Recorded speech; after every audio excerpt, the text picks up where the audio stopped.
রাধে রাধে। তো স্নানযাত্রা তো কমপ্লিট হয়েই গেল।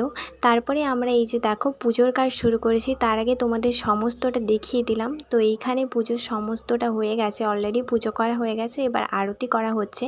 এগুলো সব আমি তোমাদের সাথে মিনি ব্লগে শেয়ার করে দিচ্ছি। তো মিনি ব্লগের মধ্যে তো বেশি বড় দেখানো যায় না, যতটা টাইমের মধ্যে আছে সেই লিমিট অনুসারে কাজ করতে হবে। তো একটার পর একটা, মানে ফার্স্টে প্রদীপ, তারপরে ধূপ, তারপরে প্রত্যেকটা ভোগ ঠাকুরের কাছে আরতি করে দেওয়া হলো। আর এখানে আমাদের লক্ষ্মী গণেশ ঠাকুরের যে মূর্তিটা রয়েছে সেই মূর্তিটাও আমরা পুজো করছি। আমাদের এখানে লক্ষ্মী গণেশ সহ রয়েছে আমাদের কানাই সোনা, গনু সোনা এবং সরস্বতী মা।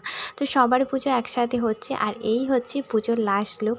তো পুজোটা কেমন লাগলো তোমরা অবশ্যই জানিও। যেটুকু পেরেছি মিনি ব্লগের সাথে তোমাদের সাথে শেয়ার করেছি। আর এই যে রেসিপিগুলো বানিয়েছিলাম প্রত্যেকটার ভিডিও আমি দিয়ে দেবো। তো ভিডিওটা কেমন লাগলো জানিও।